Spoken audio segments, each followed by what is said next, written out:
Hello दोस्तों, horror tales channel में आपका स्वागत है। यह शहर के एक भूले बिसरे कोने में स्थित एक साधारण प्राचीन वस्तुओं की दुकान थी।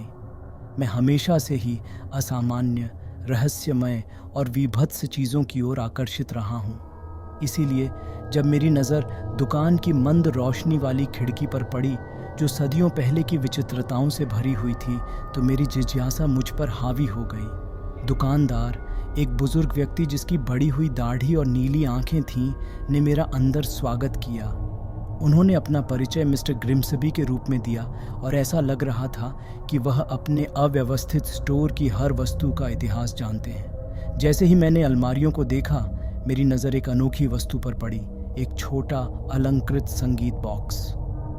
संगीत बॉक्स उत्कृष्ट रूप से तैयार किया गया था, जिसमें पीतल के बाहरी हिस्से में गुलाब और कांटों की नाजुक नक्काशी की गई थी।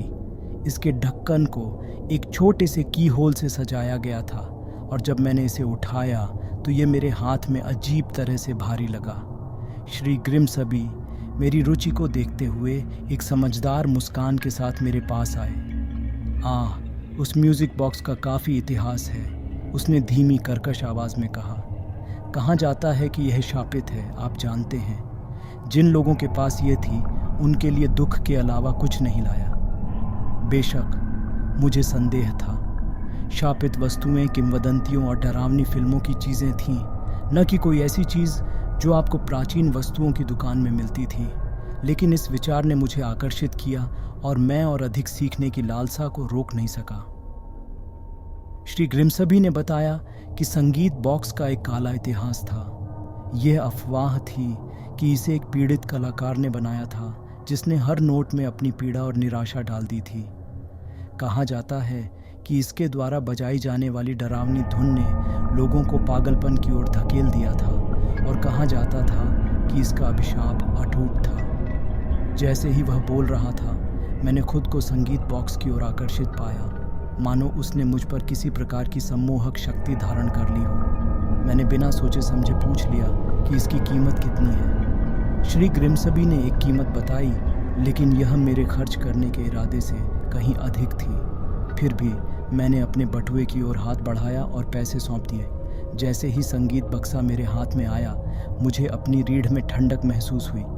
ये ऐसा था मानो मेरे पेट के गड्ढे में एक भारी बोझ बैठ गया हो और मेरे ऊपर पूर्वाभास की भावना आ गई हो। मैंने इसे दिमाग की चाल समझकर नज़रअंदाज कर दिया और अपने नए मिले खजाने के साथ दुकान।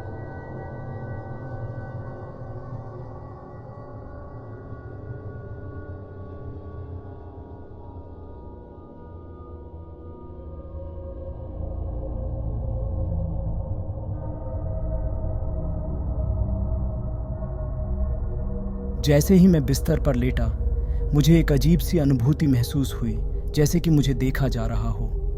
मैंने लाइट चालू की और कमरे की जांच की, लेकिन वह खाली था। मैंने खुद से कहा कि यह सिर्फ मेरी कल्पना है जो मेरे साथ चालाकी कर रही है, और लाइट बंद कर दी। लेकिन यह भावना बनी रही, हर गुजरती रात के साथ और अधिक तीव्र होती गई। मैं अंधेरे में संगीत बॉक्स की शोकपूर्ण धुन बजाते हुए जाग जाता था, भले ही मैंने उसे घायल नहीं किया था। और अपने कमरे की छाया में मुझे किसी चीज़ की झलक मिलती, एक क्षणभंगुर आकृति, एक जोड़ी खोखली आंखें। जैसे जैसे दिन हफ्तों में बदलते गए, मैं संगीत बॉक्स के प्रति और अधिक जुनूनी होता गया। मैं इसकी भयावह धुन को सुनने में घंटों बिताता था, अपने आप को इसके उदास स्वरों में खो देता था। ये ऐसा था जैसे संगीत ने मेरी आत्मा पर कब्जा कर लिया हो, मुझे निराशा की भावना से भर दिया हो, जिसे मैं हिला नहीं सकता। मेरे काम पर असर पड़ा और मैं दोस्तों और परिवार से दूर हो गया। मैं संगीत बॉक्स और उसके चारों ओर घिरे अभिशाप के अलावा कुछ भी नहीं सोच सकता था। मैंने इससे छुटकारा पाने की कोशिश की, इसे बेच दिया या दे दिया, लेकिन किसी ने इसे नहीं लिया। तभी मैंने संगीत बॉक्स के इतिहास पर शोध करना शुरू किया, इस उम्मीद में कि इस अभिशाप को तोड़ने का कोई रास्ता मिल जाएगा। मुझे उन अन्य लोगों की कहानियाँ मिलीं जिनके पास इसका स्वामित्व था, त्रासदी और पागलपन की कहानियाँ, भूत या धुन से बर्बाद हुए जीवन की कहानियाँ। उत्तरों के लिए बेताब मैंने अलौकिक और गुप्त विद्या के विशेषज्ञों की तलाश की। उन्होंने मुझे बताया कि अभिशाप वास्तविक था, कि संगीत बक्सा दुष्ट आत्माओं के लिए एक बर्तन था और इसकी शक्ति मानवीय समझ से परे थी। मुझे तब पता था कि अभिशाप को हमेशा के लिए तोड़ने के लिए मुझे संगीत बॉक्स को नष्ट करना होगा, लेकिन हर प्रयास को असफलता ही हाथ लगी। बक्सा अविनाशी था, आग, पानी और यहाँ तक कि शारीरिक बल से भी अभेद्य था।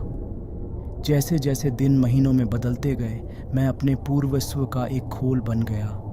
अभिशाप ने मुझसे सब कुछ छीन लिया था, मेरी खुशी, मेरा विवेक, मेरी आत्मा। मैं एक कभी न खत्म होने वाले दुःस्वप्न में फंस गया था, संगीत बॉक्स की भयावह धुन से परेशान होकर। और फिर एक दुर्भाग्यपूर्ण रात, जब मैं बिस्तर पर लेटा हुआ था, संगीत बॉक्स की शोकपूर्ण धुन सुन रहा था, मुझे कमरे में किसी की उपस्थिति का एहसास हुआ। मैंने रोशनी जलाई और उसे देखा।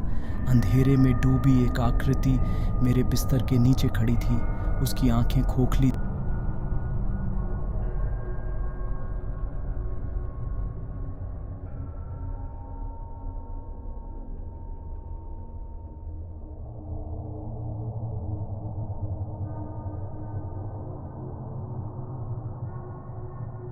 अब जैसा कि मैं यह लिख रहा हूँ, मैं अपने पूर्वस्व की छाया मात्र हूँ, उस अभिशाप का पात्र हूँ जिसने मुझे भस्म कर दिया है। संगीत बक्सा बज रहा है, उसकी मनमोहक धुन मेरे दिमाग के खाली कक्षों में गूंज रही है। मैं एक शाश्वत दुःस्वप्न में फंस गया हूँ, उस शापित वस्तु का कैदी हूँ जिसे मैंने एक बार चाहा था। इसलिए यदि आपको कभी गुलाब और कांटों से सजा कोई प्राचीन संगीत बॉक्स मिले, तो मैं आपसे विनती करता हूँ, इसकी सुंदरता से मोहित न हो, क्योंकि यह जो अभिशाप है वह वास्तविक है और इसकी शक्ति गणना से परे है। ये एक जल परी का गीत है जो निराशा का अग्रदूत है, और एक बार जब यह आप पर हावी हो जाता है तो उस भयावह धुन से बच नहीं सकता जो आपके हर जागते पल को परेशान करेगा और आपकी आत्मा को निगल जाएगा। अगर ये कहानी आपको पसंद आई हो तो वीडियो को लाइक और शेयर करें और चैनल को सब्सक्राइब करना ना भूलें। धन्यवाद।